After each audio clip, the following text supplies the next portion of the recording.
Sean bienvenidos, tanto los que están aquí presentes como los que están por Zoom, a la reunión científica de la Sociedad Argentina de Flebología y Linfología del mes de julio. Bueno, esta es una reunión diferente, siempre tratamos de ir alternando los formatos, y esto es una reunión, yo diría, muy, pero muy importante, porque la calidad, la categoría y la trayectoria de los disertantes que tenemos y los panelistas que tenemos hoy, tanto de Argentina como de otras latitudes, realmente es impresionante. Así que estamos muy, muy contentos, muy agradecidos que hayan aceptado nuestras invitaciones. Y bueno, la coordinadora no pudo estar presente, pero va a estar por Zoom, que es la doctora Vilarele. Así que yo le pido a Ariel si proyectás la foto del doctor Jorge Segura, que es nuestro primer disertante, y le pido a la doctora Vilarele, si es tan amable y está conectada, si lo puede presentar. Gracias. Bueno, buenas noches a todos. Buenas noches, Sergio. Gracias por la invitación. Y vamos a escuchar en primer término a nuestro primer panelista, que es el doctor Jorge Segura, que es cirujano vascular periférico, especialista en flebología y linfología, experto en ecodoppler vascular periférico y expresidente de AFLIPA. A su vez, los panelistas que van a comentar la charla del doctor Segura son el doctor Francisco Dos Reis Bastos, que es miembro académico de medicina de Minas Gerais, ex profesor de la Universidad de Minas Gerais, ex presidente de la Sociedad Brasilera de Flebología y Linfología, miembro de la Sociedad Francesa de Flebología por parte de Brasil, por parte de Argentina, el doctor Alejandro Padilla, que es especialista en cirugía general, en flebología y linfología, actual secretario de la Asociación de Flebología y Linfología de la Patagonia y miembro activo de la Sociedad Argentina de Flebología y Linfología. Doctor Segura, un placer escucharlo nuevamente. Sí, buenas noches. Agradezco a la comisión directiva de la SAFIL la invitación, especialmente al doctor Garbarz, que se ha preocupado para que pueda estar acá compartiendo con ustedes esta charla que me parece muy interesante, hablar de un tema no siempre muy querido por los flebólogos, porque es una situación difícil. Vamos a pasar. Dificultades, efectos indeseados y complicaciones más frecuentes en los tratamientos endovasculares de grandes vasos con láser y FOAN. Experiencia personal y reportes. Como ustedes ven acá, tanto el láser como la ecoesclerosis tienen recomendación 1A, como ven acá en esta publicación del año 2020 que me cediera el doctor Roberto Venecia. Complicaciones relacionadas al láser endoluminal percutáneo ecoguiado. Relacionadas a la técnica, progresión e implante de fibra en sistema venoso profundo, perforación de la vena, extracción de la fibra proximal a la piel, ruptura de la fibra, implante accidental de la fibra en arteria con severas consecuencias. Como ven a la izquierda, la progresión, que en vez de quedar en la zona del callado, progresa hasta el sistema profundo. Eso con el control ecográfico lo podemos evaluar y retirar. Del mismo modo, la perforación. Posoperatorias inmediatas, quemaduras, sangrado, equimosis, flogosis, edema, colección, infección, dolor, fístula arteriovenosa, recidivas. Mediatas, trombosis venosas. EGIT, no EGIT. EGIT, trombosis con calor, no EGIT, la trombosis relacionada o esencial a otro tipo de situación. Infecciones, dolor, neuritis, induración del trayecto venoso tratado. Esta fue la clasificación que introdujo el doctor Lowell Kapnick, diciendo es la trombosis ocasionada por calor. En la 1 el trombo no supera ni la unión safeno-femoral ni la unión safeno-poplitea. En el 2 el trombo ingresa en vena femoral común o vena poplitea, ocupando menos del 50% de su luz. En el 3 el trombo ocupa más del 50% y menos del 100%. Y en el 4 el trombo ocupa la luz de vena femoral común o vena poplitea. Este comentario que me pareció muy interesante citarlo, del doctor Lowell Kapnick, que dice que cuando él ponía la fibra a 2 centímetros de la unión, la EJIT era un 2,8%, pero cuando se posicionaba a 2,5, la EJIT era del 1,6%, con lo cual nos da una idea actualizada que aproximadamente es el 1,6%. Él presentó 3.500 casos. Este es un concepto muy interesante que lo quise poner a cuestión y presentación, que es una cita que hace el doctor Carlos Zinkin del trabajo de Merchant, de tasas de oclusión de safenas a largo plazo, oscilando entre un 90 y un 85% a 3 años y 5 años respectivamente, y pautas de evaluación que son oclusión venosa o ausencia de reflujo. Con respecto al fallo anatómico, dice que el tipo 1, venas que no se ocluyeron en un inicio ni durante el procedimiento, por ejemplo, falla en la safena interna con o sin reflujo. En el tipo 2, venas inicialmente ocluidas, pero que se han recanalizado posteriormente, por ejemplo, el callado safeno interno repermeabilizado. Y en el tipo 3, las venas fueron ocluidas satisfactoriamente, pero se detecta un reflujo inguinal proveniente de alguna rama accesoria o afluente de la unión safeno-femoral. Tener en cuenta, en cuanto a la recanalización, estamos frente a una vena que previamente había sido tratada y ahora se encuentra totalmente permeable. Con respecto al éxito anatómico, dice Carlos Zinkin, la vena tratada permanece ocluida por más de un año en los sucesivos controles con ecodoppler color. Falla anatómica es cuando una vena nunca fue ocluida o en su defecto fue ocluida parcialmente y se recanaliza de forma parcial en segmentos mayores o iguales a 5 centímetros. Es lo que llamamos recanalización parcial, un fragmento tratado y otro no. Y en relación a la ablación, comenta el doctor Zinkin, ablación primaria de una varice cuando existe éxito anatómico por más de un año de evolución luego de haber realizado un tratamiento efectivo. Ablación primaria asistida cuando estamos ante una recanalización parcial y obtenemos el éxito anatómico luego de una inyección con espuma. Y ablación secundaria asistida cuando realizamos por segunda vez en la misma varice el mismo procedimiento y se obtiene el éxito anatómico. Presentamos estos casos relacionados a una láser endoluminal percutáneo y la trombosis de una vena gemelar interna, de gran calibre, 9,5 milímetros. Acá se pone en efecto lo que el profesor Enrique llamaba el paso anastomótico de la trombosis, que era la reacción de la safena parva y las gemelares, o un afluente de safena parva y las gemelares. Y acá tienen claramente cómo se está observando el paso anastomótico. Por arriba a la izquierda, cómo desciende y atraviesa la fascia gemelar, ahí en la fascia muscular. En este caso es un control en el cual vemos que está ocluida la safena, lleva 3 meses de anticoagulación y fíjense, observamos un fenómeno de arterias adentro de la luz del vaso. Este es el caso de una mujer de 70 años que cursa primeros 30 días de un posoperatorio de láser endoluminal de safena interna incompetente, observándose en el control ecográfico Doppler fenómeno de arteria en el interior de dicha vena a los 30 días, como la vena está ocluida, pero se ven esos puntos brillantes rojo azulado, y cuando tomamos el muestreo Doppler encontramos que hay señal de arteria en la luz del vaso ocluido. Relacionado a escleroterapia, las complicaciones, como también decimos, es 1A la recomendación para realizar la ecoesclerosis con FOAM.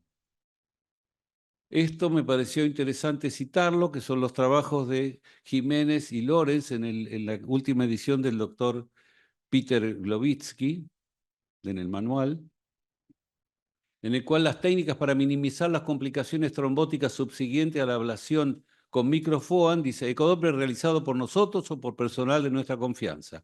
Elevación de la extremidad más de 45 grados. Inyección de 10 centímetros cúbicos de solución salina antes de la infusión del microFOAM para desplazar la sangre de la vena. En teoría, el propósito es limitar el volumen de FOAM administrado y maximizar el contacto del microFOAM con el endotelio del vaso. Utilizar 5 centímetros o menos de FOAM si es posible. Compresión del eje venoso safeno-femoral o safeno-popliteo, 5 centímetros caudal a las uniones. Dorsiflexión y flexión plantar del pie y tobillo ipsilateral 20 veces luego de la inyección de microFOAM. Con respecto a la técnica intraprocedimiento, introducción de la aguja en vasos venosos profundos, arteriales o venosos y consecuente inyección, en este caso accidental. Introducción de la aguja en vasos arteriales y consecuente también inyección accidental. Inyección del FOAM fuera de la vena enferma en tejidos adyacentes. Tener en cuenta la distancia que existe entre la safena magna y los vasos profundos. Nosotros describimos los ratios de seguridad de acuerdo al corte, que puede ser transversal o longitudinal. ¿Cuáles son los parámetros? En el ratio transverso vemos que tenemos 4, arriba, abajo, izquierda, derecha, y en el longitudinal tenemos 2, superior, inferior. Esto más que nada para aquellos que están comenzando a realizar las técnicas. Fíjense, en este caso se muestra claramente la distancia que hay entre la vena safena magna y la arteria femoral superficial en rojo, más o menos de 1 centímetro. Tener cuidado con la longitud de la aguja que van a utilizar. Lo más importante en este caso es verificar preoperatoriamente qué es lo que pasa con la vena.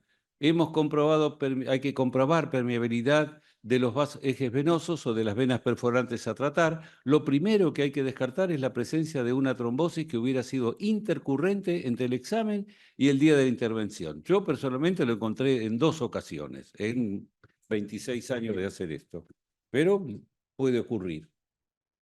Otra situación es el espasmo venoso. Ante esta situación se debe esperar realizar aumento de la temperatura local y colocar un lazo, un garrote, luego de un tiempo prudencial de 15 a 20 minutos para tratar de lograr una dilatación de la vena que vamos a colocar la fibra. Con respecto a en qué punto, la aguja, en qué punto nosotros vamos a introducir la aguja, no utilizamos la unión safeno-femoral o el callado por la peligrosidad, la posibilidad que tenemos de inyectar el sistema profundo. Sí lo hacemos aproximadamente en el tercio distal del muslo, donde es una zona mucho más segura y mucho más fácil de abordar, al nivel del canal de Hunter. Postprocedimiento en el FOAM, fosfenos, hipotensión, precordialgia, broncoespasmo, anafilaxia. Mediatas, endurecimiento o cuerda fibrosa del vaso esclerosado, pigmentación, trombosis y EFIT o no EFIT, provocadas o no por el FOAM. Este es el trabajo de Kulkarni sobre 1000 extremidades en las cuales hicieron ecoesclerosis. Y ellos describen el EHIT, trombosis inducida por esclerosante en forma de espuma FOAM, incidencia y caracterización de la trombosis venosa luego de la administración de esclerosante en forma de FOAM, ecoguiado, en 1000 piernas con diagnóstico de reflujo venoso. ¿Y cómo lo clasifican? En el tipo 1, el trompo ocupa menos del 25% de la luz del vaso venoso profundo. Tipo 2, el trombo se extiende ocupando entre el 25 y el 50 de la luz del vaso venoso profundo. Tipo 3, el trombo ocupa entre el 50 y el 99 de la luz del vaso venoso profundo, y en el 4 el trombo ocupa todo el vaso venoso. La incidencia, sí, la incidencia global que describen es aproximadamente ya les digo, es 1,5% de los casos, muy similar a las que vimos para el láser. 1,5% de los casos relaciona cuando la inyección es igual o mayor a 10 centímetros de esclerosante, sugieren no inyectar más de 10 centímetros. Este es el caso de una trombosis de la vena poplitea, luego de una ecoesclerosis de una safena posterior del muslo, en este caso. Esta es una trombosis de la vena gemelar interna, luego de una escleroterapia guiada de una vena safena interna. Acá tenemos también una gemelar, luego de una ecoesclerosis de safena. Y bueno, elementos de defensa para el tratamiento esclerosante: velocidad circulatoria mayor en el sistema venoso profundo que en el sistema superficial, indemnidad del endotelio del sistema venoso profundo en la mayoría de los casos, con respecto a la alteración que presentan las afenas magnas o parvas, incompetencia en sus respectivos endotelios, competencia de la primera válvula en la afena magna o parva insuficiente, uso no mayor a 10 centímetros de espuma, utilizar los criterios de Caprini Caprini para profilaxis, uso de NOACS, profilaxis junto con hematología. Y bueno, detección de la trombosis de la vena safena, ya saben, descartarla. Tiempo cumplido, doctor. Muchas gracias y disculpen por si no fui claro o tratar de acelerarlo.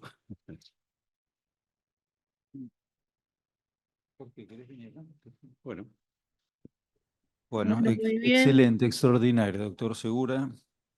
Vamos a darle paso a la doctora Vilarele. Ariel, si por favor proyectás la imagen del siguiente panelista, perdón, del primer panelista, del doctor Segura, del doctor Francisco Reis Bastos. Tenemos la imagen. Muy bien, el doctor Doctora, lo presenta Francisco. por favor nuevamente. Sí, cómo no, el doctor Francisco dos Reis Bastos es miembro de la Academia de Medicina de Minas Gerais, ex profesor de la Universidad de Minas Gerais, ex presidente de la Sociedad Brasilera de Angiología y Cirugía Venosa y miembro de la Sociedad Francesa de Flebología. Un placer, doctor, tenerlo con nosotros esta noche. El placer es mío. Estoy muy contento de estar acá entre los colegas que hacen los tratamientos de las varices de miembros inferiores. Parabéns al profesor Jorge Segura por su charla. Vamos en frente.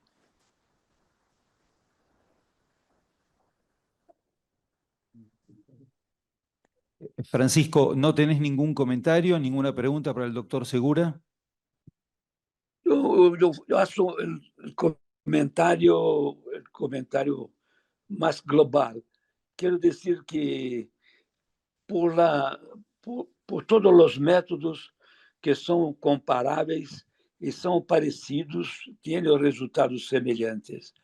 Pero la escleroterapia con espuma é método que tem muito poucas complicações. Este me lembra muito importante porque quando começamos a fazer a escleroterapia com espuma, ano 2000 e pouco, estava muito preocupado com todas as complicações possíveis, pero resultou que não temos as complicações severas. Se uno hace a escleroterapia seguindo o consenso internacional da UIP, uno não tem complicações. É método de uma baja incidência de complicações. Perfecto, muchísimas gracias, doctor. Si proyectamos la foto del siguiente panelista, del doctor Segura, el doctor Alejandro Padilla, por favor. Buenas noches, ¿se escucha perfecto? Un segundo, Alejandro, Alejandro, un segundo. espera que te presentamos. ¿Está la foto, Ariel, por favor?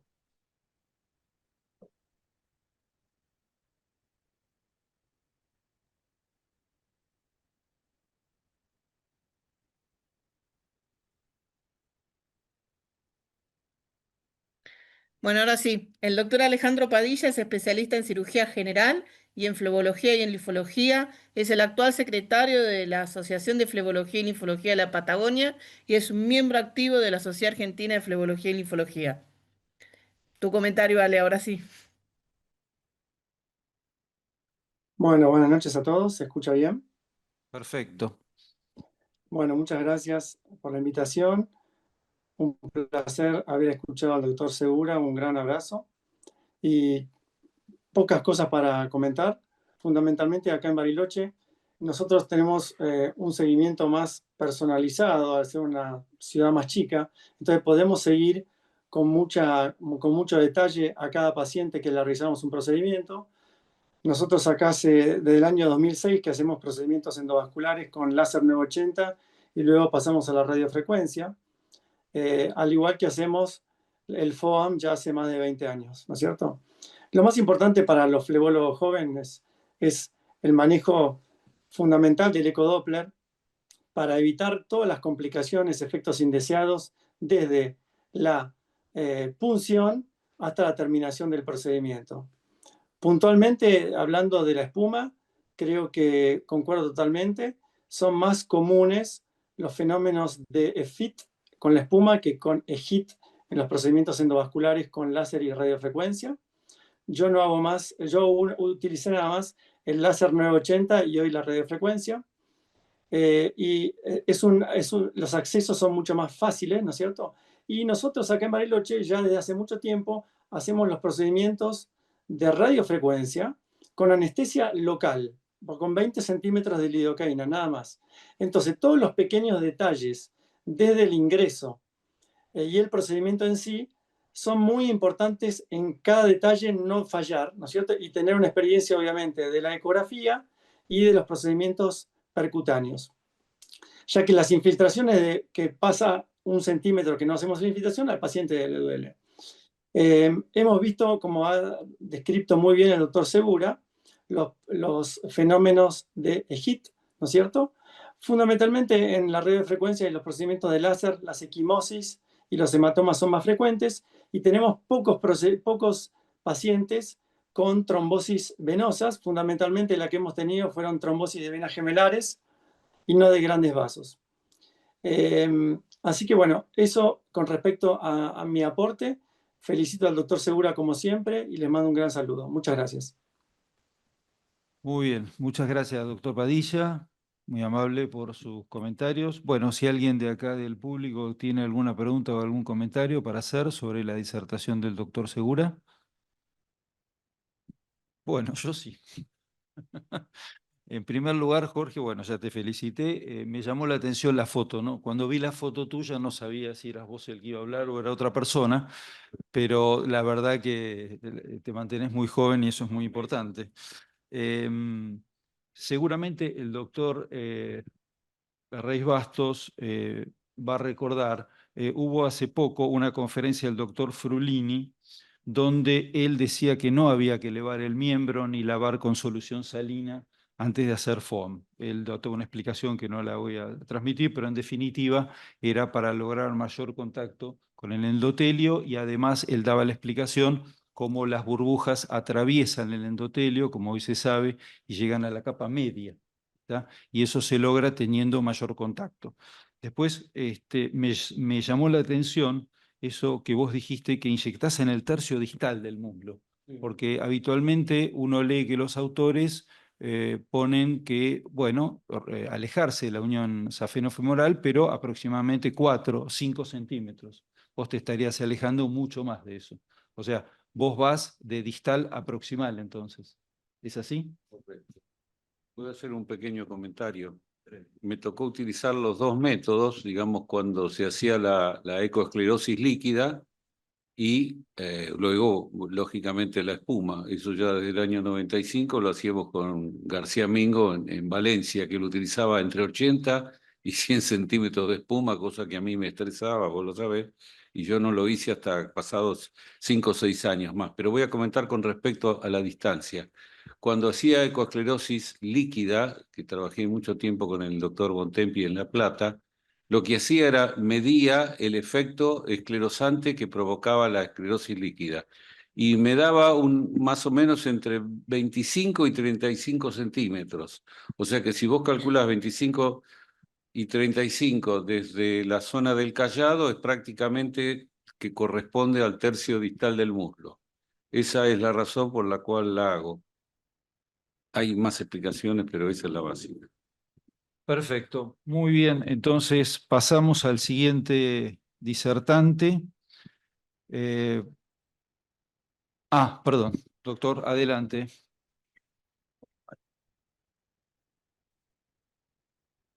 Quiero primero felicitarte por la charla y ya que lo tenemos al doctor Rey Bastos en pantalla, me gustaría que nos diga un poco cómo él utiliza la técnica, de dónde la hace, porque creo que es maravilloso que practica la misma.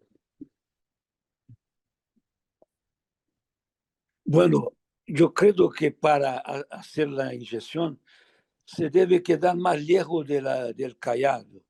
Es más seguro que se hace como Jorge Segura habló, el tercio inferior del muslo.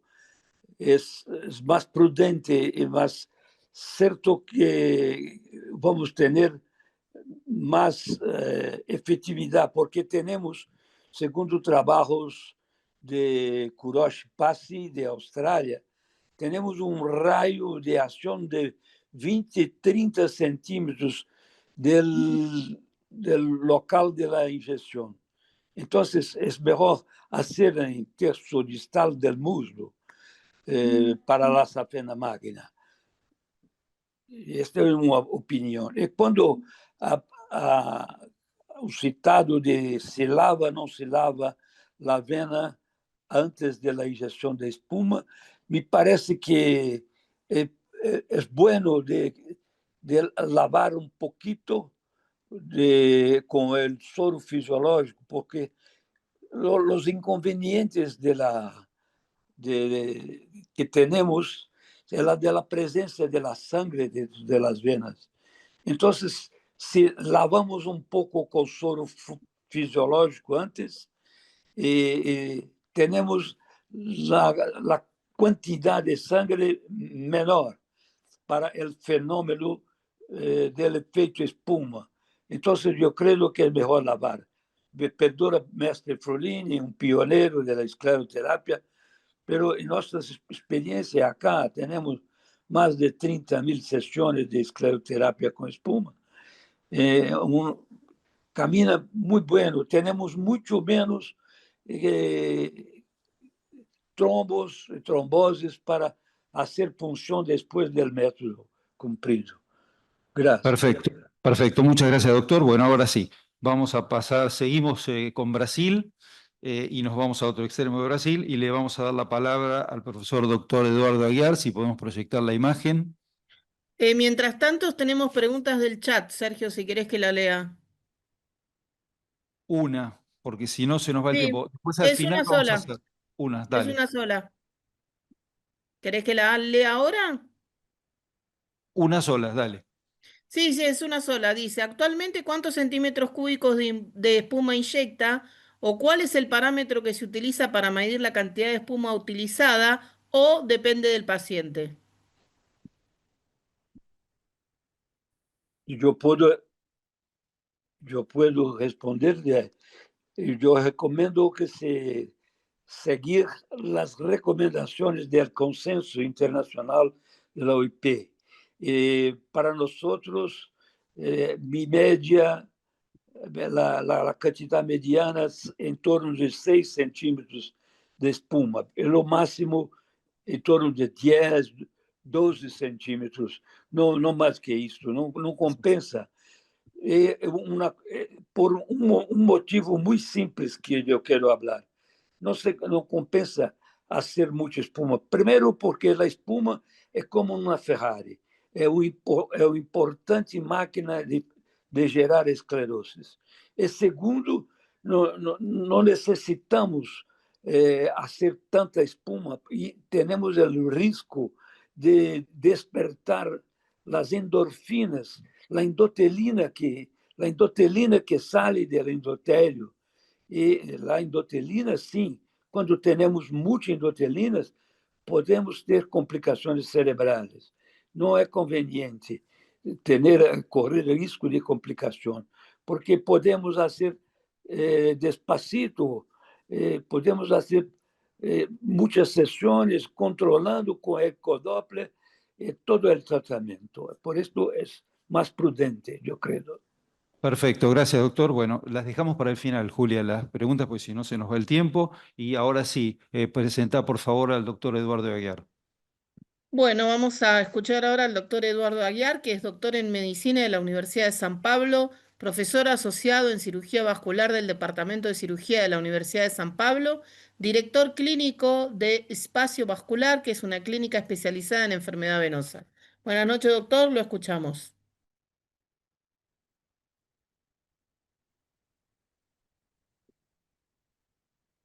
Ahí está. Está muteado, doctor. Ahora, Ahora sí. ¿me escuchan? ¿Todo bien? Perfecto, Ok, perfecto. perfecto. Buenas noches a todos. Es un gran placer participar de esta reunión y agradezco profundamente la amable invitación del doctor Sergio Gavás y agradezco a toda la Sociedad Argentina de Flebología y Linfología. Mi exposición es, déjame un momento.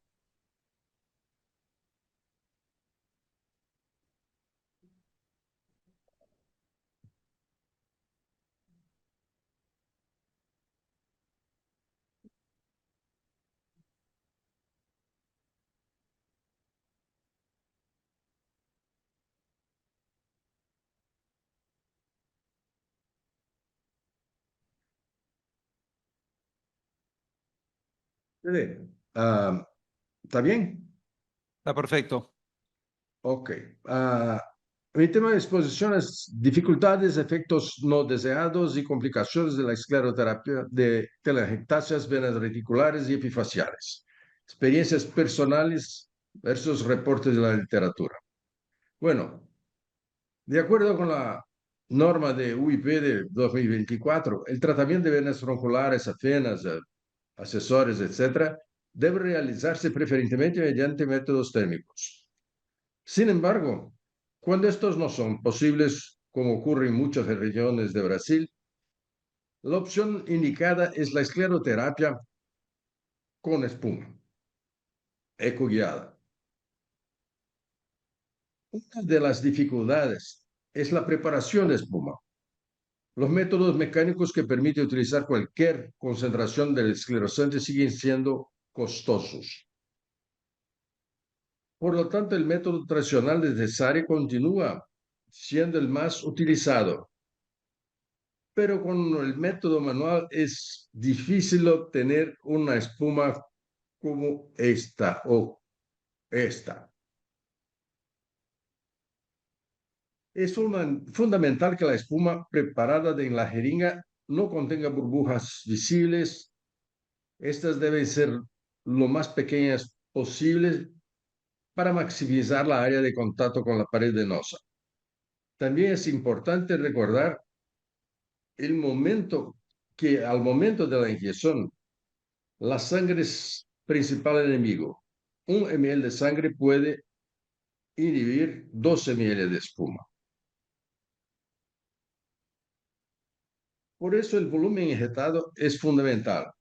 Como lo demuestra este experimento, los extremos de la columna de espuma inyectada ya están siendo inhibidos por la sangre. Afortunadamente, el espasmo contribuye a reducir el volumen necesario de espuma inyectada. Un principio importante al programar el tratamiento es siempre comenzar por las venas más profundas y avanzar para las superficiales. Los métodos auxiliares de visualización de venas epifaciales y reticulares son de gran ayuda. Los métodos de inyección varían desde la punción única de la vena safena magna, cuando es insuficiente, con inyección de todo el volumen, que refluye hacia las venas epifaciales, hasta la realización de múltiples punciones. La espuma inyectada en las venas epifaciales refluye hacia las venas reticulares y las telangiectasias, como se puede ver. Aquí una regla general para seleccionar la concentración del esclerosante en relación con el calibre venoso. Las venas epifaciales son en general menos calibrosas y las concentraciones que deben utilizarse deben ser menores y aún más bajas al inyectar directamente en las telangiectasias. Los resultados en general son muy buenos, pero a veces tenemos sorpresas al realizar el mapeo ecográfico que pasan desapercibidas en el examen. un aneurisma de la vena savena magna o de la vena poplitea, una vena poplitea una vena perforante de gran calibre o incluso una duplicación de la vena poplitea, siendo una de ellas trombosada. No sé si ve acá.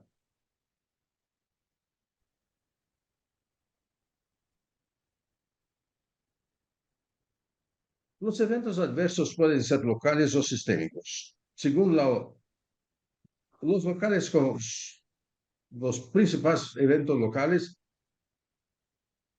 son pigmentación, matting, tromboflebitis y otros poco comunes, como lesión nervosa, pioderma, etc.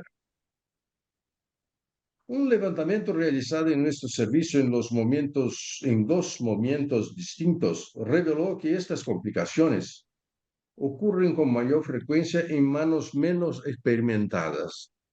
A medida que aumenta la experiencia, disminuyen las complicaciones. Es importante llamar la atención a estas perlas azules. Las concentraciones altas pueden dañar no solo la pared venosa, sino también la piel atrofiada. En otros servicios también se constata que la experiencia es muy importante. Estos pioneros demuestran el riesgo de efectos adversos, que el riesgo de eventos adversos disminuye con el paso del tiempo y aumento de la experiencia. Este servicio estadounidense, dedicado principalmente a tratamientos con fines estéticos, presenta índices muy bajos de eventos adversos. Según Miyake y colaboradores, la presión elevada al inyectar el esclerosante es un factor importante en el desencadenamiento de necrosis cutánea. El uso de jeringas siliconadas influye, ya que el polidocanol reacciona con el silicón y dificulta la inyección, como si el émbolo queda atrapado. Al aumentar la presión para inyectar, es posible perjudicar la irrigación de la piel. Por eso, se recomiendan jeringas no siliconadas. La compresión excéntrica desempeña un papel clave a la prevención de la hiperpigmentación. Al igual el drenaje, indicado a partir de los 7 a 15 días post-tratamiento, que también contribuye al alivio del dolor local. Los eventos adversos pueden manifestarse de forma sistémica. Los episodios cerebrovasculares transitorios son los más frecuentes y suelen resolverse espontáneamente en 15 a 30 minutos. Sin embargo, existen reportes de una amplia gama de efectos secundarios. Las reacciones alérgicas, los fenómenos tromboembólicos son poco comunes. En nuestra experiencia, publicada en 2018, en la que se trataron 1,000 pacientes, se observó una tasa de eventos sistémicos del 1,4%. Otra publicación reportó que la incidencia de tromboembolismo pulmonar en pacientes clasificados entre C2 y C6, según la clasificación SEAT, fue 0,4%, con mayor prevalencia en hombres. Los pacientes con antecedentes personales o familiares de TEP presentaron un riesgo 27 veces superior de trombosis venosa. La incidencia también fue mayor cuando el diámetro de las venas troncolares superaba los 10 milímetros. Se ve en la tabla. La tasa de embolia pulmonar fue 0,2%. Sin embargo, no siempre se evidenció trombosis venosas profunda. El mecanismo causal identificado fue el EFIT, como citó el doctor Segura. Para concluir, una observación sobre la recanalización. Esta es más frecuente en la escleroterapia guiada con espuma que en otras alternativas terapéuticas, aunque los signos y síntomas pueden tardar mucho tiempo en manifestarse nuevamente. Tal es el caso de un paciente que tras 10 años no había notado que a la reaparición de sus varices en la pierna derecha. Creo que eso era lo que deseaba presentar. Agradezco mucho su atención y más una vez muchas gracias por la invitación. Muchas gracias, doctor. Felicitaciones por su exposición. Obrigado, gracias. Muy bien. Ahora vamos a darle la palabra al primer panelista del doctor Aguiar, que es el profesor doctor Eduardo Kach. Ponemos la imagen, por favor. Ariel. Doctor Kach. Bueno, el doctor Kach es flebólogo y linfólogo, presidente de honor de la Sociedad Argentina de Flebología y Linfología, director honorario de la Escuela de Flebología y Linfología de la AMA y ex vicepresidente de la Unión Internacional de Flebología. Adelante, doctor, lo escuchamos.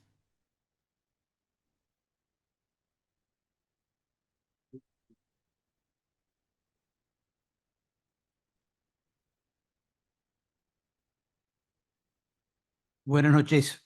Le agradezco al secretario científico haberme nombrado para poder ser panelista de esta mesa del tema del doctor Eduardo Aguiar, distinguido flebólogo brasilero al que hemos visto en numerosos congresos. El tema de las complicaciones con la escleroterapia me permiten hacer un brevísimo comentario para dar después más lugar a la gente para que pueda hacer los comentarios. Terminaba el milenio cuando la Sociedad Francesa de Flebología organizaba un simposio desde las 8 de la mañana hasta las 6 de la tarde sobre tratamiento esclerosante de venas reticulares y telangiectasias. Fui por mi cuenta y nadie me invitó, pero al informarme de esto, justo estábamos en Europa y me crucé a París a ver de qué se trataba esto. Quiero comentarles que había figuras, todas estaban las grandes figuras de la flebología francesa, con Routenard, Pierre Valois y otros. Y sobre todo Van de Strecht, el que habló siempre de la corona telangiectásica perimalleolar que lleva su nombre. Empezó en una mañana soleada, a la derecha del Sena, en una casona antigua del año 1700 y pico, muy afrancesado todo.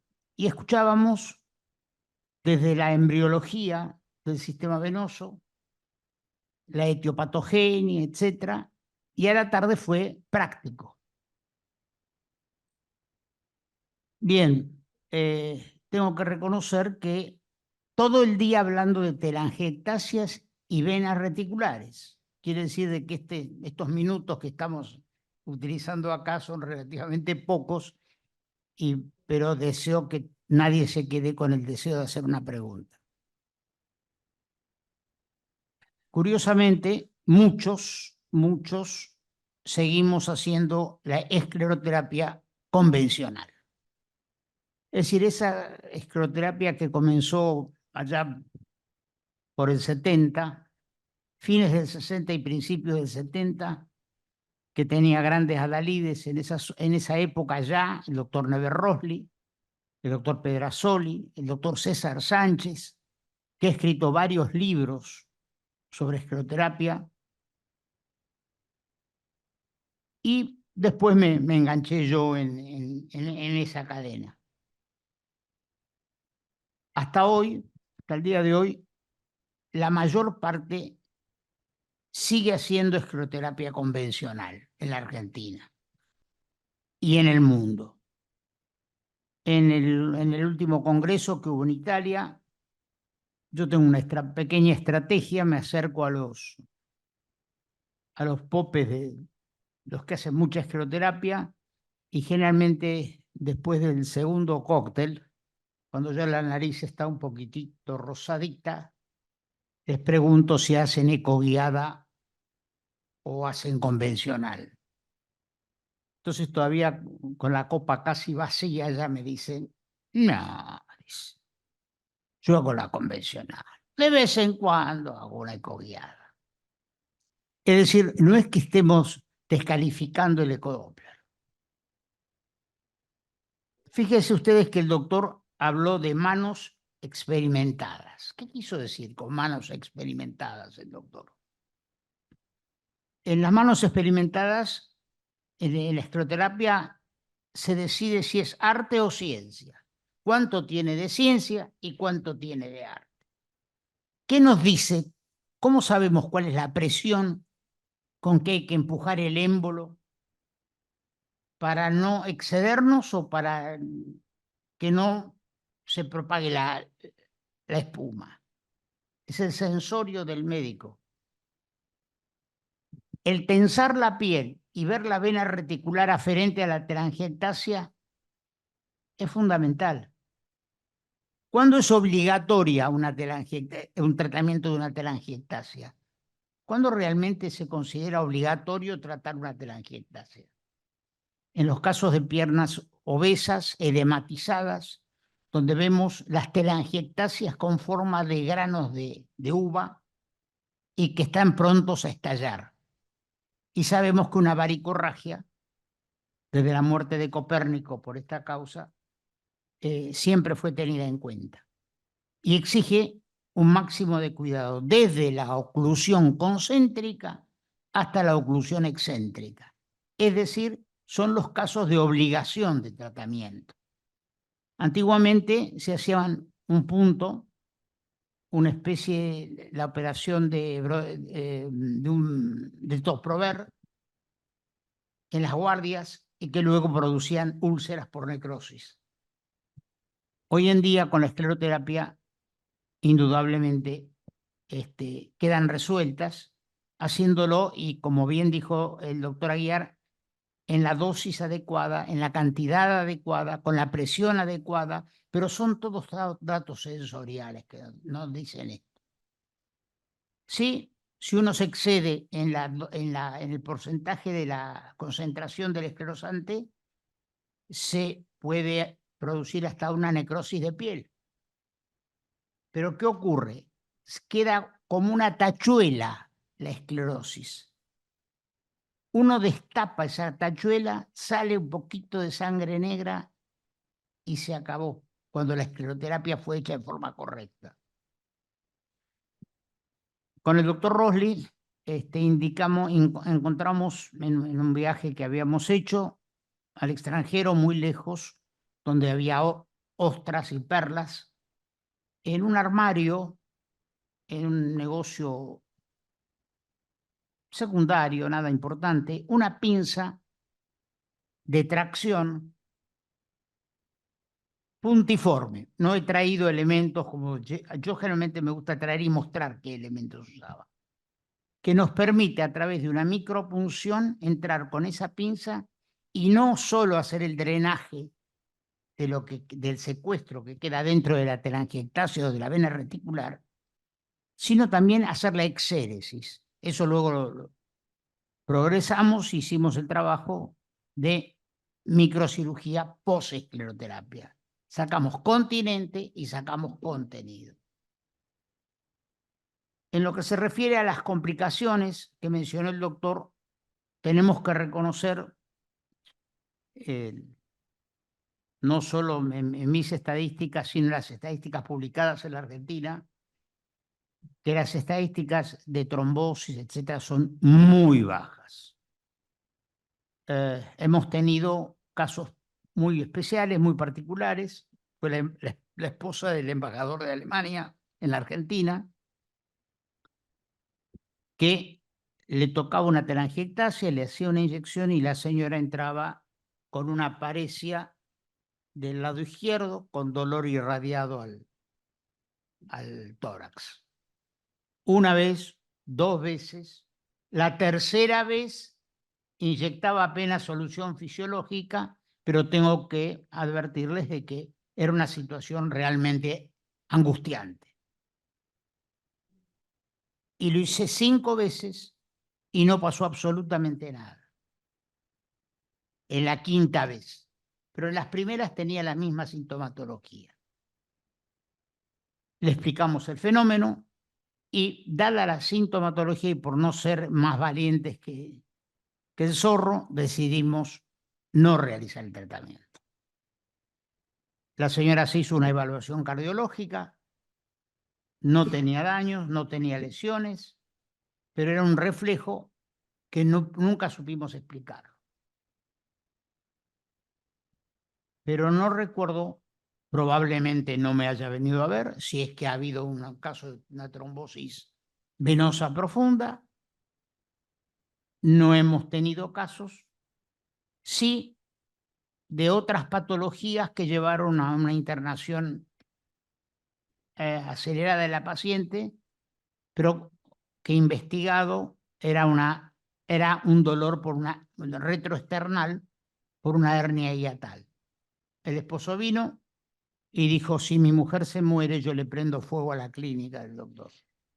Así directamente, sin anestesia. Yo la fui a ver a terapia intensiva y el diagnóstico era una hernia hiatal.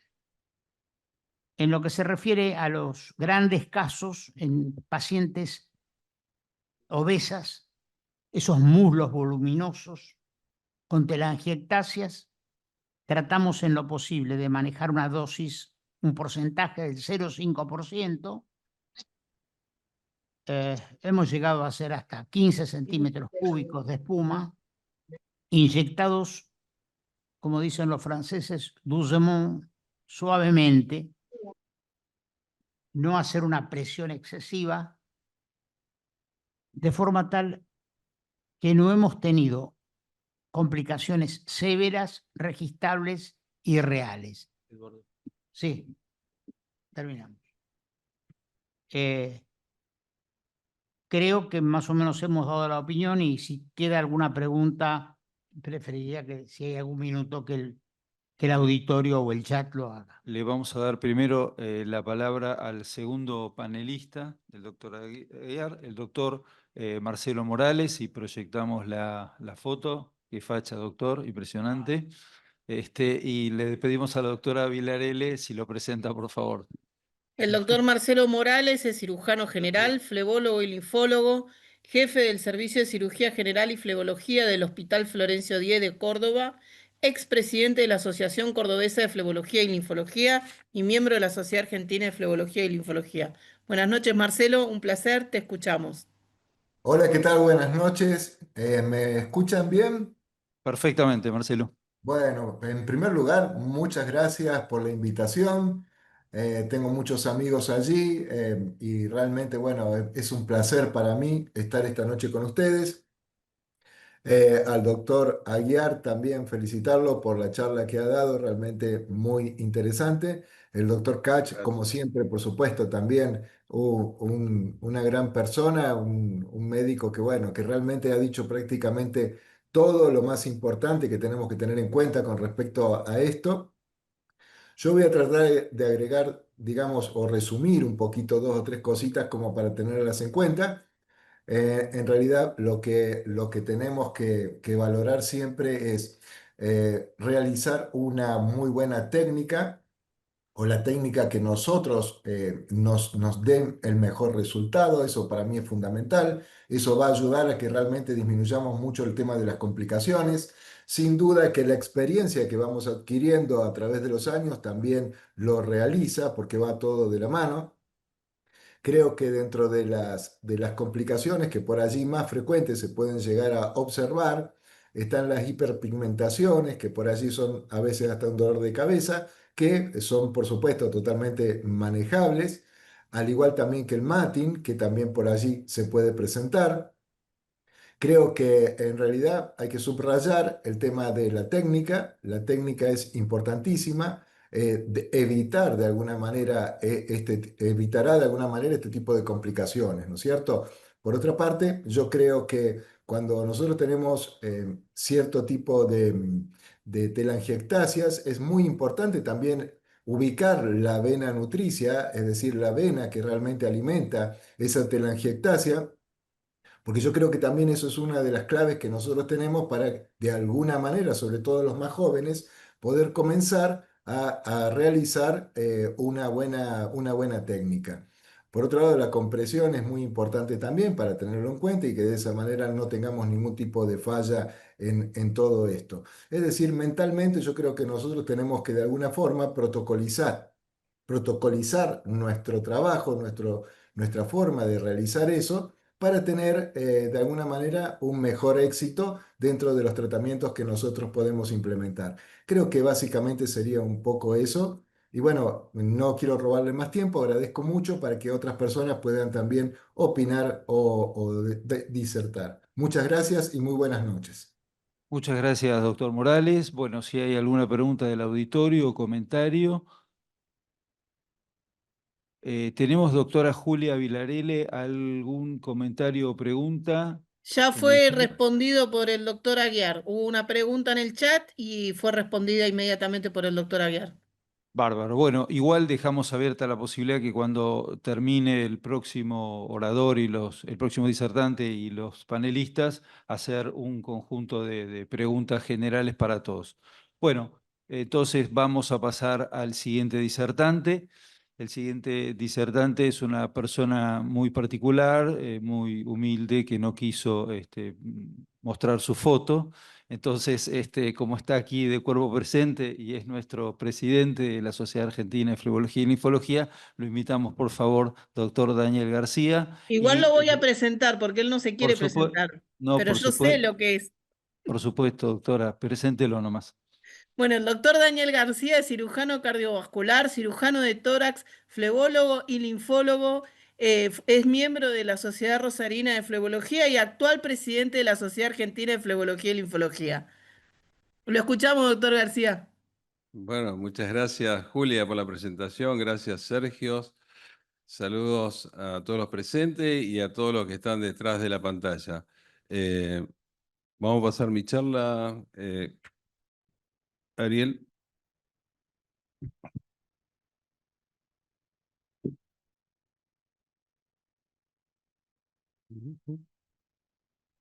Ariel, ¿estás ahí? Sí, Bueno. sí, no hay apuro, no te escuchamos.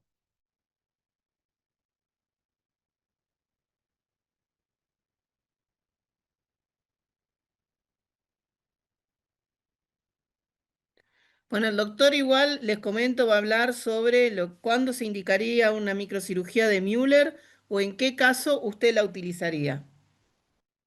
Bueno, empezando esta charla, es un tema que por supuesto más para los que se inician que para los que estamos ya bastantes años tratando la patología venosa. Y bueno, esta cirugía que es la flebectomía ambulatoria, que muchas veces también le decimos microcirugía, fue descrita por Robert Müller, dermatólogo suizo, a pesar de que nosotros pensábamos que podía haber sido flebólogo, en 1966 y consistía en tratar venas reticulares o epifaciales que le hacía una mini incisión y a través de un instrumental creado por él hacía la extracción de ese segmento varicoso, le daba la posibilidad de hacer un tratamiento ambulatorio porque lo hacía con anestesia local y ayudado con pinza de Halter. Por supuesto que las indicaciones en su momento fueron para varices superficiales o reticulares, para afluentes varicosos y para insuficiencia venosa crónica como complemento cuando hacíamos la safenectomía o hacíamos un procedimiento de escleroterapia y queríamos sacar unas epifaciales que era un poco más grande con minicirugía. También se hacen para la acrosectomía cuando complementamos con la microcirugía o la flebectomía segmentaria, el método Asval cuando tratamos los afluentes de la vena safena, los tratamientos segmentarios de afluentes varicosos y a veces también lo podemos usar en la tratamiento Chivas. En procedimientos de mayor complejidad, cuando hacíamos safenectomías, también agregábamos la microcirugía o la flebectomía segmentaria para los afluentes de los conductos safenos y cuando hacemos terapia con láser o endovasculares con radiofrecuencia, también complementábamos con microcirugía. Las contraindicaciones, y esto fue extraído de la patología venosa del Dr. Sinkin, son las varices posflevíticas, varices secundarias angiodisplasia, como el Klippel-Trenaunay, varices que han sufrido varicorragia a repetición, dermatopatías, eczema, etcétera, pacientes post-irradiación de piel, enfermedades dermatológicas y varices post-esclerosis. Es decir, todos aquellos procedimientos que teníamos procesos fibrosos que nos impedían sacar las varices epifaciales que ese paciente tenía. La técnica consiste en una marcación, que es lo más importante con el paciente de pie, en quirófano, siempre cuidando la asepsia. La anestesia se podía hacer anestesia local, sedación general o regional. Esto dependía de la cantidad de varices que ustedes querían extraer. Si por supuesto eran un cemento varicoso epifacial, sinceramente con anestesia local solamente podía ser realizado. Se hacía una mini incisión, se hacía una extracción de la varice con un instrumental ad hoc. La curación se hace con telas adhesivas hipoalergénicas para cerrar el orificio sin llegar a tener puntos de sutura. La técnica quirúrgica consistía en la marcación, como dijimos, anestesia local, mesa instrumental quirúrgico y la venda elástica.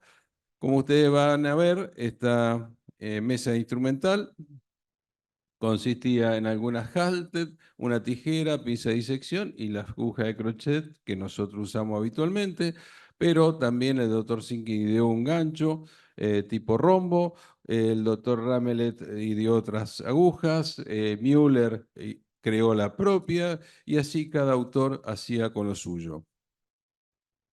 Algunos ejemplos en donde hacemos la incisión, se puede hacer con trócar o bisturí hoja 11, que es bien lanceolada. Una vez hecha esta mini incisión, hacíamos la extracción con este gancho o esta aguja para esta mini cirugía. Ahí extraíamos la varice y con pinza de halter o hemostasia sacábamos el cemento venoso varicoso. Acá tenemos cómo hacemos la curación, los distintos puntos donde fueron las incisiones punzantes, se extrajeron las varices y a continuación hacíamos las curaciones con estas telas hipoalergénicas. Algunos casos clínicos tratados con microcirugía exclusivamente. Por ejemplo, esta paciente, una joven de 32 años, mujer, tenía solamente este trayecto varicoso que ustedes ven en la pantalla, una vena perforante del muslo y una vena epifacial varicosa. A esta paciente simplemente lo que le hicimos anestesia local, se le extrae la varice con este gancho, luego con mini cirugías o mini incisiones vamos extrayendo todo el trayecto varicoso. Este es el resultado posoperatorio, lógicamente es un resultado excelente, no tiene marcas, no tiene varices. Otra paciente perforante de Voigt, con desarrollo varicoso, allí está extraída ya la varice con mini incisiones, las curaciones. Otra paciente con afluente de vena safena interna o magna, fíjense a nivel del muslo, con un desarrollo varicoso hacia la región posterior y termina en una perforante reentrada posterior. Allí le hicimos la cirugía a nivel del muslo sobre ese afluente, el inicio del afluente o la terminación de ese afluente, y con mini cirugía extrajimos todas las varices y este es el resultado de los 2 meses del posoperatorio. Otra paciente perforante del muslo baja, una paciente un poco obesa, costó llegar a buscar la perforante, allí está. Se le hace la ligadura de perforante con una mini German y con mini incisiones se hizo toda la resección de las varices. Estas son las cicatrices. Otro paciente, perforante posterior del muslo, cara interna de la pierna.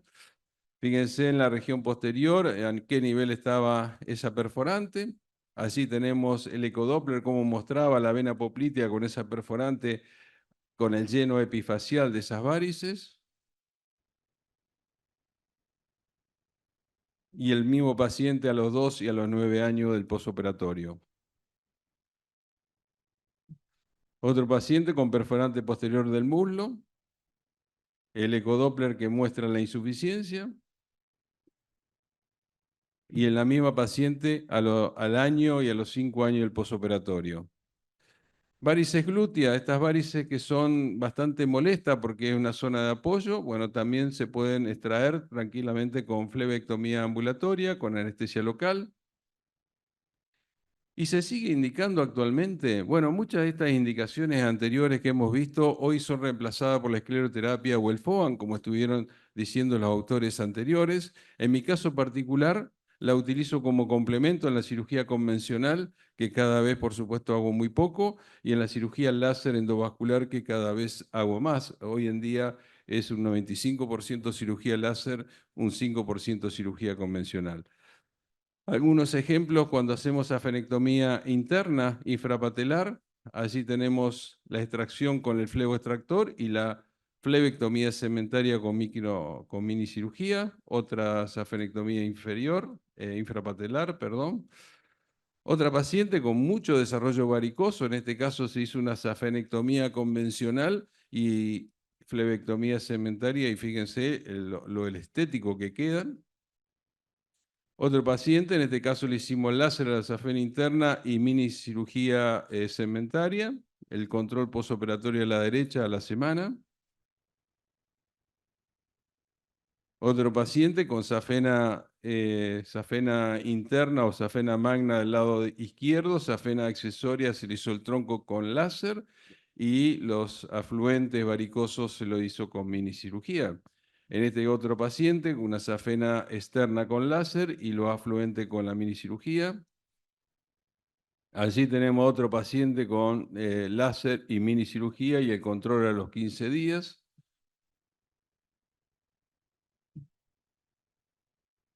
Perdón.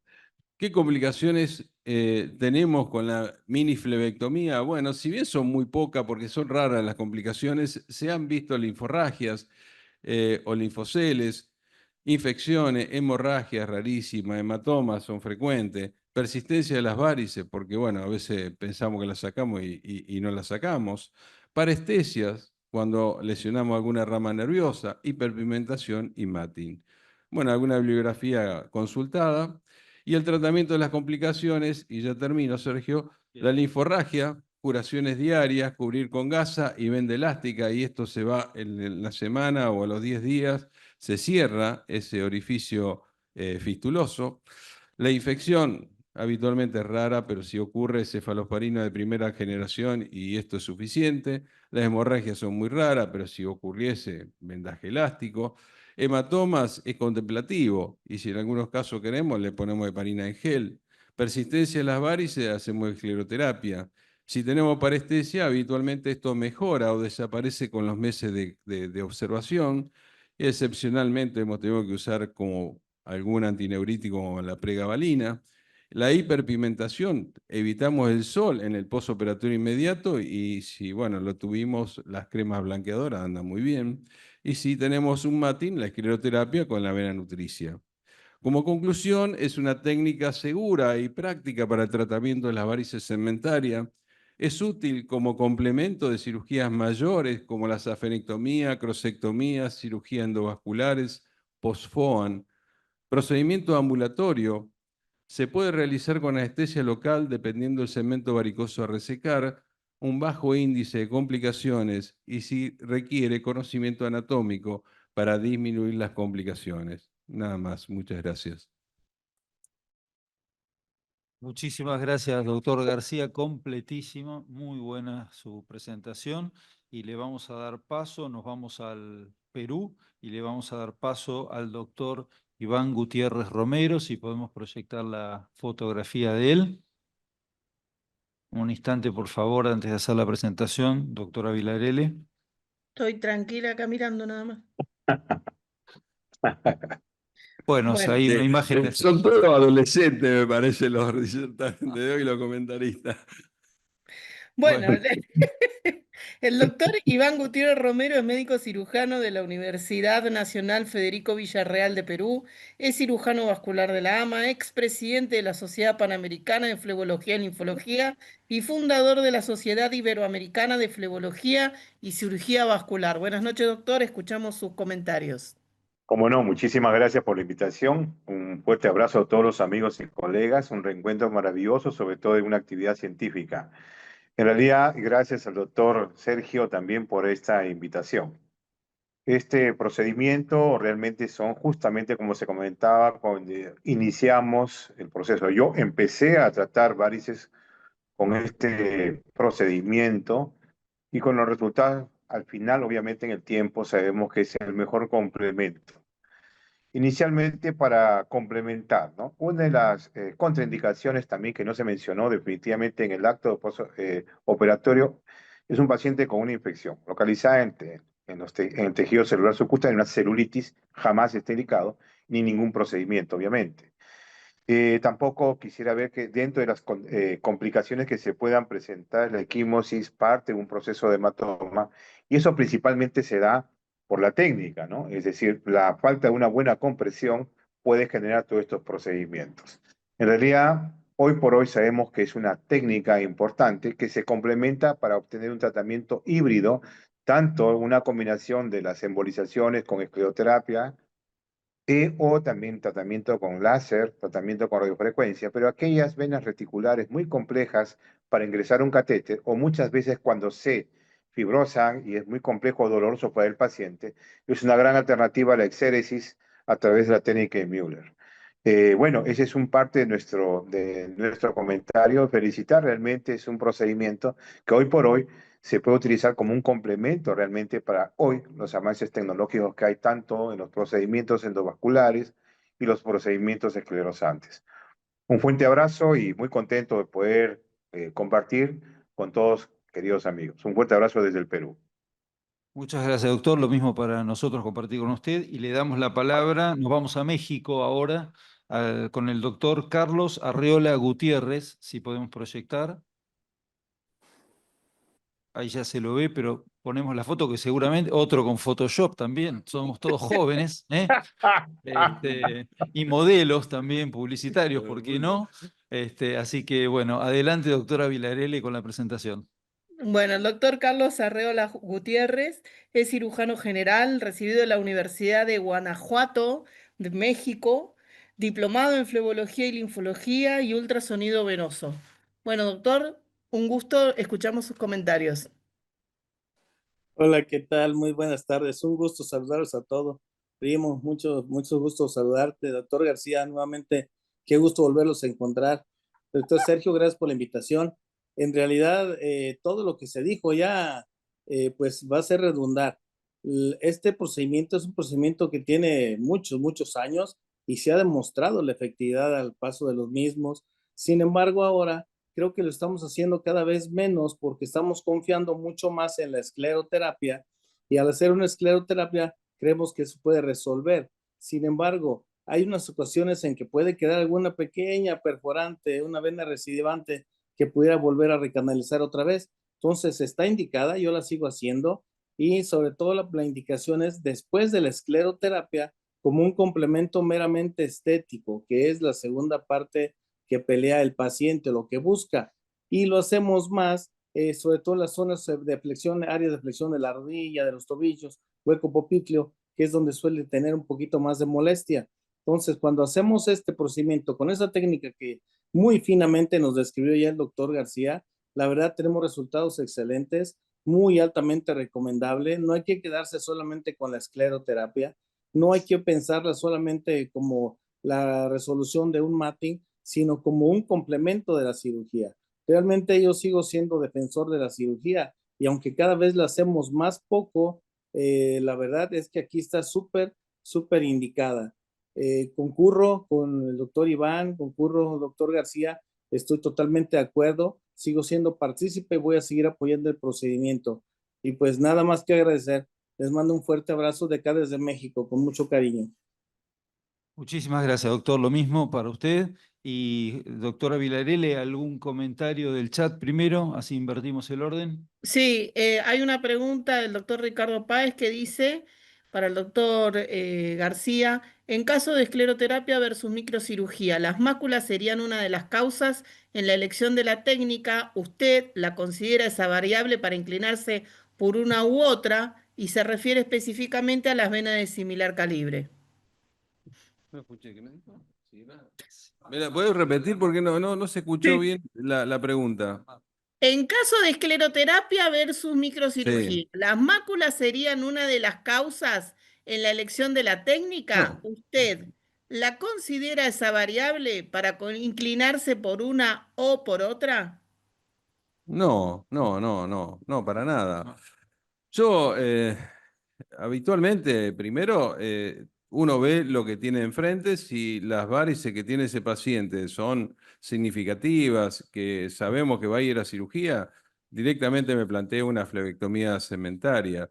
Si el paciente tiene muy poca cirugía, muy pocas varices, planteo hacerle escleroterapia y no pienso si me va a quedar pigmentación, si me va a quedar una mácula o si me va a quedar alguna complicación. Para nada, yo lo adapto de acuerdo a lo que tengo enfrente. Muy bien, gracias, doctor. ¿Alguna pregunta acá de los presentes? ¿Algún comentario? Adelante, doctor. Simplemente hacer un comentario con respecto a cuando uno elige hacer una microcirugía o escleroterapia. Se escucha muy bajo el micrófono, Sergio, no se escucha casi. Ahora sí, ahora. No se Ah, escucha. Sí, decía como un comentario nada más, muchas veces lo que tenemos es en cuenta la piel del paciente. Pieles muy finitas, pieles muy claras, que sabemos, esas pieles tipo 4 que pueden llegar a pigmentar fácilmente por más que le hagamos dosis bajas de escleroterapia y tiene venitas gruesas, uno elige a veces una microcirugía nada más que por una cuestión estética. Muy bien, muchas gracias, doctor. En Un- honor al tiempo Un pequeño aporte. mínimo, porque nos está esperando el doctor Ríos, que Ah, tiene un caso clínico para presentar. Si querés, pero lo podemos después hacer al final. al final. Yo también tengo algún comentario para el doctor García, pero lo dejo para el final. Muy bien, bueno, le vamos a dar paso al último disertante de la noche, un gran amigo, doctor Jorge Ríos, y también, no sé, otro más. El Photoshop anduvo también, aunque este no, se parece bastante actual la foto, sí, estuvo tomando sol, pero bueno, adelante, doctora Vilarele, con la presentación. Bueno, el doctor Jorge Ríos es especialista en cirugía cardiovascular y doctor en medicina. Es profesor titular de la Cátedra de Anatomía de la Universidad Católica de Córdoba y a su vez adjunto de la misma materia de la Universidad Nacional de Villa Mercedes, San Luis. Un placer escucharte de vuelta, Jorge. Bueno, muchas gracias a todos por la invitación, en especial a la comisión directiva y a vos, Sergio, por tu permanente consideración hacia mí y gracias por la presentación, Julia.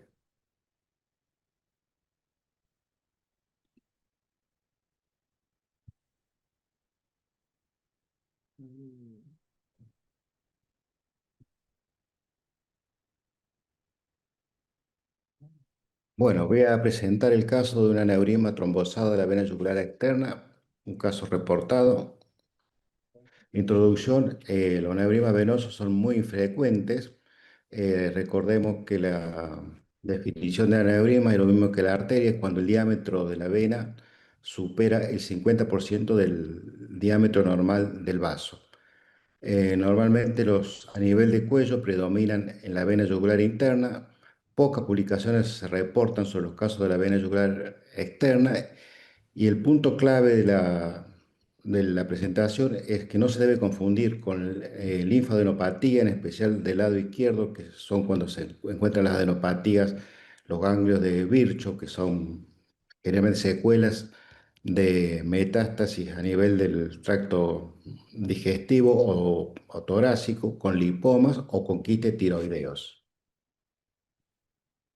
La presentación del caso es una paciente de sexo femenino de edad 50 años. El motivo de consulta fue dolor y tumefacción en la región baja del cuello, del lado izquierdo, dentro del antecedente de enfermedad actual, la paciente refería tener la masa palpable, blanda e indolora en la región lateral baja izquierda del cuello, de 10 meses de evolución y 8 días antes comenzó con dolor, dureza y eritema sobre la región lateral del cuello. Tenía un índice de masa corporal 32,7, está en etapa menopáusica y no tiene ningún otro antecedente relevante la paciente. Se le hizo un estudio por imagen, que fue una ecografía Doppler, donde podemos contactar la imagen del aneurisma con ausencia de flujo total. Se pidió una tomografía de tórax, si bien ya se había visto la vena subclavia que se encontraba libre de trombo, lo mismo se solicitó una tomografía de tórax para ver si había propagación del trombo hacia las venas torácicas, de lo cual no había alteración a nivel torácico. El tratamiento que se le indicó cirugía, la paciente la rechaza y se comienza con un tratamiento conservador con rivaroxaban 15 miligramos cada 12 horas durante 3 semanas. Y a los 5 días vuelve la paciente nuevamente, refiere que se siente mejor de los síntomas, pero la tumefacción persiste. El motivo por el cual la paciente se negó a la cirugía era porque tenía un viaje a Europa y no quería perder su viaje, entonces asumió los riesgos de anticoagularse. Al mes después vuelve que quería operarse, se le hizo la resección del aneurisma con anestesia local, se resecó el aneurisma con ligadura proximal y distal de la vena, la evolución postoperatoria fue favorable sin complicaciones.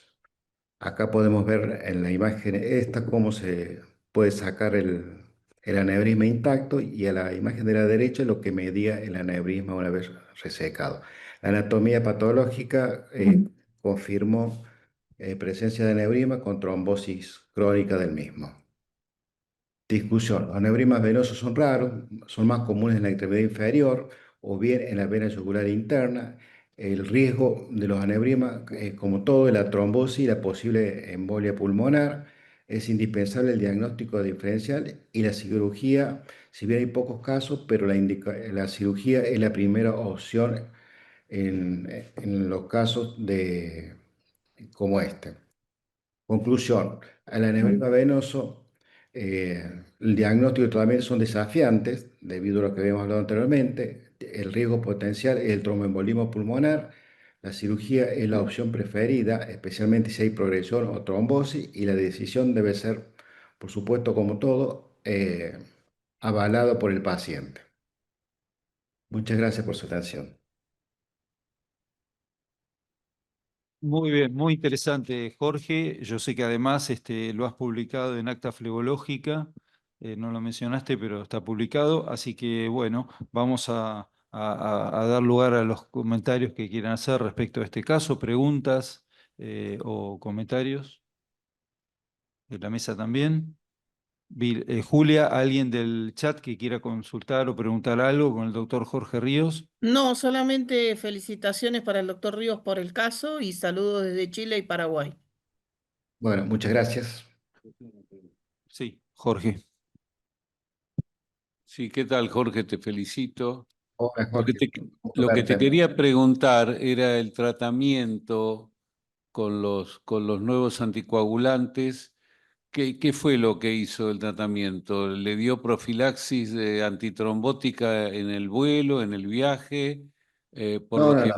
no tuvo mejoría ecográfica del trombo, es decir, lo que hizo fue prevenirle las complicaciones de la enfermedad tromboembólica, pero no le Y la mejoría solucionó. sintomática, o sea, en mi experiencia, el rivaroxaban, yo soy fanático del rivaroxaban, en los tipos de trombosis, el alivio dentro de los 2 o 3 días de comenzar el tratamiento es importante el alivio sintomático.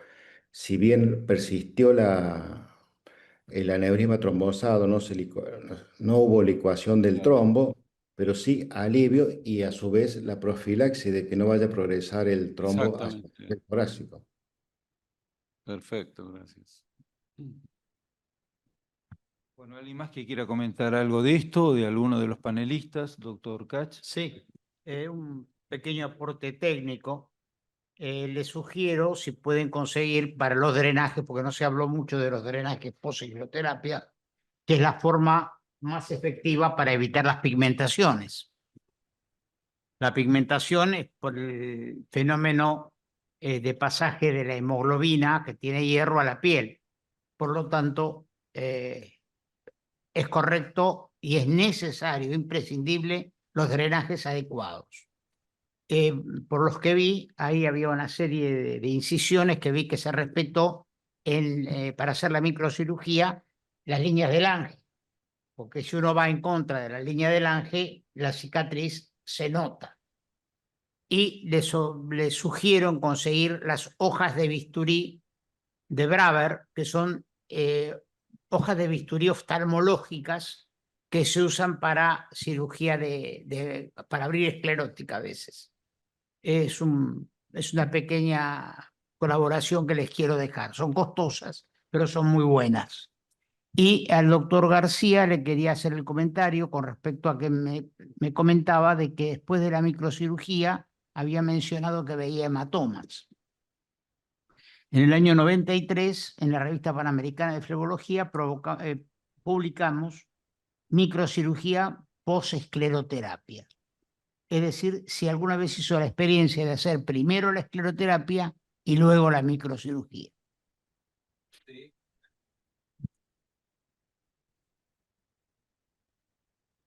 Sí, fundamentalmente cuando son afluentes grandes, inyectamos escleroterapia y después hacemos la microcirugía o la mini flebectomía. Eso da menos sangrado y es cierto, porque el sangrado lo tenemos cuando nosotros rompemos el afluente, la varice, y ahí empieza a sangrar. Con la escleroterapia, sí, seguro, hay mucho menos sangrado, eso es así. El doctor Aguiar gracias. El doctor Aguiar había mencionado también cómo el poder de diseminación de la espuma, por ejemplo, y que permite ocluir pequeñas afluentes que nosotros no podemos ver cuando hacemos la microcirugía. Entonces eso sangra, pero la espuma llega a esos niveles y las hemorragias son mucho menores, la pérdida de sangre. Quería dejar este comentario, nada más. Una pregunta para el profesor doctor Jorge Ríos. Si tuviste miedo en el momento de hacer la cirugía, que haya todavía algún trombo y que eso embolice. No, la verdad que no, porque vino ya con un medio de anticoagulación la paciente y como lo había repetido antes, la paciente estaba libre, la subclavia, que es donde desagua la vena yugular externa. Y el otro tema, recordemos que un trombo después del séptimo día ya queda adherido y el riesgo de embolización es mínimo. Y si, como pudieron observar en la imagen, tanto el cabo distal como proximal del aneurisma era muy finito. Claro, pero el tema de que la paciente haya tomado un avión, haya ido de viaje, podía generar nuevos trombos también, ¿no? Sí, pero estaba anticoagulada, Sergio, estaba con 30 miligramos de rivaroxaban. Claro, ese es el motivo. Perfecto. Muchísimas gracias. Bueno, Hay Sergio, hay una pregunta del doctor Aguiar que viene levantando la mano en el chat hace rato. Doctor Aguiar, adelante. Desmuteese, doctor, está muteado. Abra el micrófono, ahí está. Sí. Un comentario al respecto de dos problemas. Uno, el doctor Kach habló de las pequeñitas venas que pueden sangrar. Esto creo que es un problema importante porque es una causa de óbito en los idosos, las personas que están en casa solas, a veces idosas a ver la tele. Y súbitamente sangran una pequeña venita en la pierna y se puede morir. Esto está descrito en literatura de medicina legal. Es muy interesante. Entonces es un problema porque tenemos que tratarlas también. Y otra, una curiosidad apenas, porque el doctor Ríos habló del aneurisma de la jugular externa. Yo tengo un caso de la poplita, que en fin operamos, era una enferma varicosa. al hacer el Doppler, encontramos el aneurisma y lo operamos y hicimos una interposición de la vena safena, ¿sabes? Resecamos el aneurisma, muy semejante al aspecto con que doctor Ríos presentó. Mas solo estos eran mis comentarios. Gracias. Gracias. Después tenemos una pregunta del chat para el doctor Ríos y de Seba Castro que dice si existe alguna complicación esperable por resección del aneurisma de la yugular interna. O sea, si tiene alguna complicación en yugular interna, la resección del aneurisma es lo que estoy entendiendo yo que quieren preguntar. No, complicación a nivel de la yugular interna, no. Recordemos que anatómicamente la yugular externa está por encima del músculo esternocleidomastoideo y de la aponeurosis profunda del cuello. Esto pertenecería a lo que sería el sistema superficial del cuello, está por debajo del músculo cutáneo, músculo plastima, y no existe conexión, porque la yugular interna se une con la vena subclavia para formar el ángulo yúgulo subclavio y la vena yugular externa desemboca en la subclavia. El origen de la vena yugular interna es a partir de las venas que van a drenar el polígono de Willy, que sale por el agujero yugular, y la vena yugular externa se forma en el interior de la glándula parótida por la unión de dos venas, que es la rama posterior de la vena retromandibular y la vena occipital posterior. O sea, son dos sistemas totalmente distintos, el drenaje es totalmente distinto. Incluso algunos se puede haber quedado pensando si le hice o no le hice tomografía o resonancia cerebral. No, porque no tiene sentido. No, no hay como, es el drenaje del cuero cabelludo y los músculos de la cara, la yugular externa. Si hubiera sido la aneurisma trombosolar yugular interna, sí le tengo que hacer una tomografía cerebral porque el trombo puede progresar hacia atrás. El doctor Alejandro Padilla también quiere hacer una pregunta al doctor Ríos. Ale, ¿se la querés hacer en vivo ya que estás acá en el chat? Dale. ¿Qué tal, doctor Ríos? ¿Cómo le va? Buenas noches. Un gusto, doctor. Excelente exposición. Pregunta, si la paciente se hubiera negado a hacer la cirugía, ¿habló con el servicio de hematología o lo charlaron ustedes? ¿Cuánto hubiera dejado la anticoagulación? No hablé con el ¿Con servicio rivaroxaban? No, lo hubiera dejado 8 meses, yo anticoagulado, y lo hubiera ido 8 meses. controlando con ecografía. A su vez, con la evolución clínica, yo creo que la evolución clínica es más importante que cualquier cosa, ir viendo cómo se retrae el trombo. Totalmente. ¿Por qué 8 meses y no 6? Puede ser SAI también, sí. Sí, no hay en sí digamos, eh, un tiempo justo para decir. Hay veces a lo mejor hubiera dejado 8 para cuestión de tranquilizar mi conciencia, nada más. Muchísimas gracias. No, por Yo tengo favor. una pregunta, Jorge, para vos. Sí, Después de que Julián. la operaste, hiciste la resección, ¿la dejaste con el rivaroxaban, aunque sea con No, dosis profiláctica? no, se lo retiré 2 días antes y después ¿Mm? no le di nada.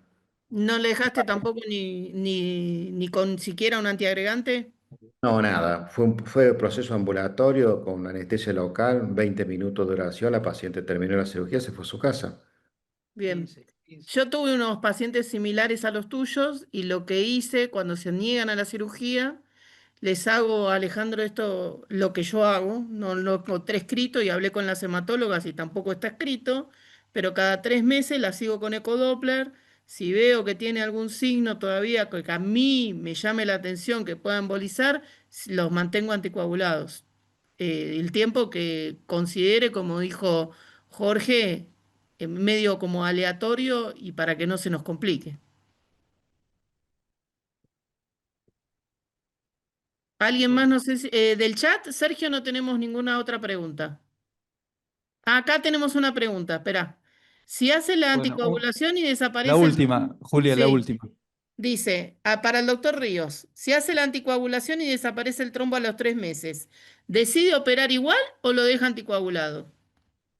No, lo opero porque hay que sacar la fuente de La formación causa. de trombo. Es más, esa paciente yo no la había visto, la vi ya complicada, la habían visto otros colegas, eh, que si hubiera sido en ese momento cuando la veo yo con el aneurisma sin trombosar, le hubiera indicado cirugía, porque la idea ¿cuál es? Evitar que se trombose para la posible embolismo pulmonar. Yo coincido con el doctor Ríos también en retirar la anticoagulación porque ya está, no hay fuente embolígena, no hay nada que vaya a formar un trombo una vez hecha la cirugía. Bueno, muy bien. Muchas gracias a todos, muchísimas gracias a los que están conectados por el Zoom, a los panelistas, a los disertantes. Hace una noche hermosa y nos vemos el mes que viene en agosto. Muchísimas gracias a todos. Saludos, buenas noches a todos. Gracias. Buenas noches a todos, saludos.